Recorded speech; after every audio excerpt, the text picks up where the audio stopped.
شیخیہ union of journalist کے صدر امید اللہ خان عزیز صاحب اور سیکرٹری ڈاکٹر عبدالحمید صاحب، آپ دونوں کے نام بھی جی ہاں جی عبدالحمید ہی ہیں۔ السلام علیکم۔ میرے لیے آج سمجھنے کی اتفاق کی بات ہے کہ جون 2019 میں یہی پنجاب کالج تھا اور یہی ہال تھا اور 3 مئی تھا، ہاں 3 مئی تھا، لیکن شاید میں اس کو جوڑ رہی ہوں اپنی والدہ کی ڈیتھ کے ساتھ کہ میں 3 مئی کو یہاں پر آئی تھی اور جون 2019 میں میری والدہ محترمہ کا انتقال ہوا۔ تو وہ میری اس طرح سے ایک یاد بھی جڑی ہے اور میں اپنے شہر کو اور اپنی دھرتی کو اس سے ریلیٹ بھی کرتی ہوں۔ ہر چند یہ کہ آپ کو پتہ ہے کہ اگر قومی لیول پہ اس طرح سے فیڈرل یونین آف جرنلسٹ ہوگی تو وہ ڈسٹرکٹ لیول پر بنتی ہے، پروونشل لیول پہ بنتی ہے، ڈسٹرکٹ لیول پہ اس طرح سے نہیں ہوتا بلکہ تحصیل لیول پر نہیں ہوتا اس طرح۔ لیکن میں یہ سمجھتی ہوں کہ میرے لیے یہ اعزاز کی اور فخر کی بات ہے کہ محترم احسان سحر صاحب نے جو میری خواہش تھی، جو میں چاہتی تھی، وہ انہوں نے خود یہ بات کر دی ہے۔ یہ بات میرے لیے باعث افتخار ہوگی کہ احمد پور شیخیہ union of journalist Pakistan federal union of journalist workers کا حصہ ہو، اور اس کو میں خوشی سے، تہ دل سے، مسرت سے قبول کرتی ہوں کہ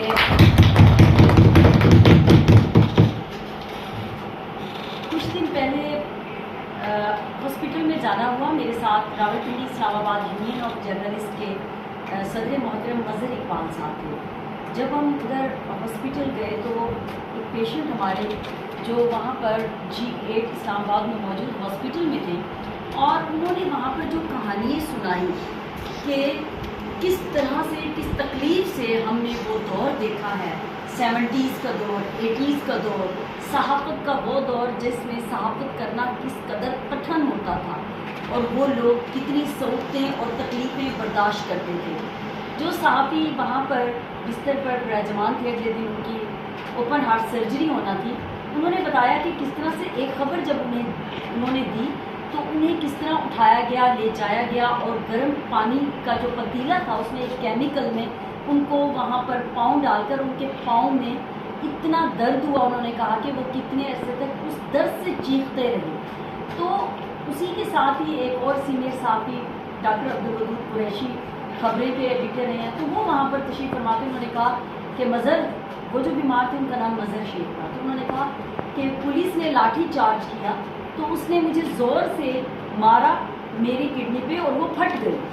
مطلب یہ میرے لیے بہت تعجب انگیز بات تھی کہ ہم اس عہد میں، جس عہد میں جی رہے ہیں، یہ بہت آسان ہے۔ اب تو آپ یہ اٹھا لیتے ہیں سیل فون اور آپ جرنلسٹ بن جاتے ہیں۔ آپ کے پاس نہ ڈگری ہوتی ہے، نہ آپ کے پاس تجربہ ہوتا ہے، نہ آپ کے پاس کوئی کوالیفیکیشن ہے، نہ کوئی ایتھکس ہے، اور ہم اس طرح سے جرنلسٹ بن جاتے ہیں۔ لیکن وہ وقت بہت بہت مشکل تھا، اور میں اس بات پہ جو آپ لوگوں کے پاس آنے کا جو مقصد ہے، میرے لیے اعتماد، بھروسے کا نام جو ہے، میرے یقین کا نام محترم احسان سحر صاحب ہے،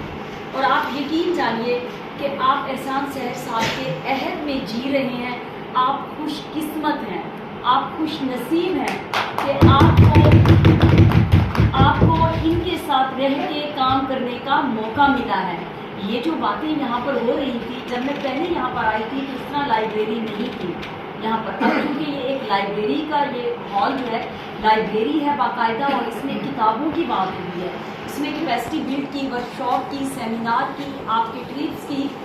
آپ کے ایکسپوئر بڑھنے کی بات ہوتی ہے یہاں پر۔ حالانکہ آپ یقین جانیے ہم اسلام آباد میں بیٹھے ہیں، میں نے اس کے علاوہ کراچی کا پریس کلب ہو یا لاہور کا ہو یا پشاور کا ہو، تمام ملک کے جو پریس کلب ہیں، کشمیر کا پریس کلب ہو، وہاں پر ہم گئے ہیں، وہاں پر جا کے دیکھیں، آپ یقین جانیے کہ اس طرح سے کوئی بھی نہیں آپ کا ہاتھ تھامتا۔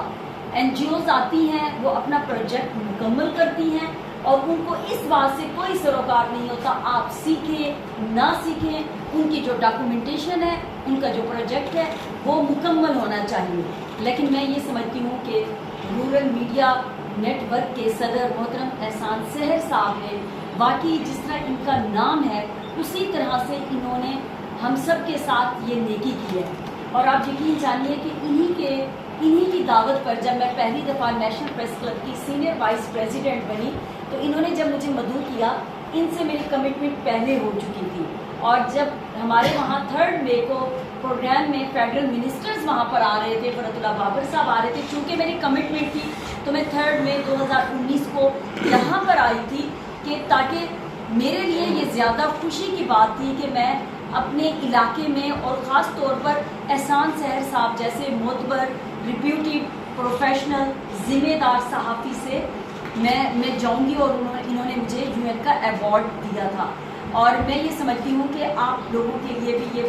بہت زیادہ خوش نصیبی کی بات ہے کہ آپ جتنا سیکھ سکتے ہیں ان سے ضرور سیکھیں۔ اور یہاں پر جو بات ہوئی، بہت سارے ایشوز کے حوالے سے بات ہو رہی ہے۔ اب اگر ہم صحافت کی بات کریں تو یہ تو صحافت کی بات ہو گئی، ایک تو یہ کہ جو ایک دوڑ لگی ہے، اس دوڑ میں پرنٹ میڈیا ہے، پھر الیکٹرانک میڈیا ہے، پھر اس کے بعد ہم نے دیکھا کہ الیکٹرانک میڈیا کا جو مشروم آیا وہ ابھی پوری طرح اٹھان ہی نہیں ہو پائی تھی کہ سوشل میڈیا آئے۔ اب سوشل میڈیا آنے کے بعد آپ نے دیکھا کہ اب ہم اخبار نہیں اس طرح پڑھ رہے ہوتے، ہمارے پاس ای پیپر آ چکا ہوتا ہے، اب ہم اس طرح سے ٹی وی نہیں دیکھ رہے ہوتے، اب ہم موبائل ہی ہماری دنیا ہے اور اسی پہ اب دیکھ رہے ہوتے ہیں۔ اب ہمارے جو منسٹرز ہیں، جو مختلف پارٹیز کے سربراہ ہیں، ان کا ہم ٹویٹر سے، انسٹاگرام سے، ٹک ٹاک سے، وہیں سے ہی ہماری ہیڈ لائنز نکل رہی ہوتی ہیں،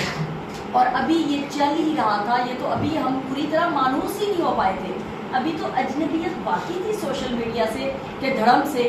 AI آ گیا ہے، آرٹیفیشل انٹیلیجنس۔ تو اب آپ یہ دیکھیں کہ آرٹیفیشل انٹیلیجنس جو ہے اس سے اس دور میں جب مس انفارمیشن، ڈس انفارمیشن، فیک نیوز بہت زیادہ حد تک بڑھ چکی ہیں، اس میں آپ کیسے دیکھیں گے؟ میرے خیال میں سورۃ الاحزاب کی آیت نمبر 40 ہے، جس میں یہ فرمایا گیا ہے کہ تم میں سے جب کوئی خبر لے کے آیا کرے تو تم اس کی پہلے تصدیق کر لیا کرو، یہ نہ ہو کہ تم انجانے میں یا لا علمی میں کسی کو نقصان پہنچا رہے۔ یہ بات 1400 سال پہلے ہمیں بتا دی گئی، لیکن ابھی بھی جو ہمارے میڈیا کا مقصد ہے کہ آپ نے انفارمیشن دینی ہے، آپ نے آگاہی پھیلانی ہے، to educate the people, to inform the people, لیکن ابھی تک ہم اس کی روح تک نہیں پہنچ پائے، ہم نہیں کر رہے۔ لیکن یہ جان کر مجھے بہت اچھا لگا کہ آپ لوگ یہاں پر کیپیسٹی بلڈ ہو یا اس کے حوالے سے کام کر رہے ہیں، اور مجھے پتہ ہے محترم احسان سحر صاحب، بس تھوڑا سا یہ ہے، مجھے لوگ کہتے ہیں بہت غصہ کرتے ہیں، اور آج میں بہت ڈرتی ہوئی آئی ہوں کہ آج مجھے وہ غصہ نہ دیکھنا پڑے، لیکن بہت مہربانی کہ آپ نے مجھ پہ غصہ نہیں کیا، میں نے پہلے آپ کو آگاہ کیا، لیکن یہ بھی ایک حسن ہوتا ہے جب آپ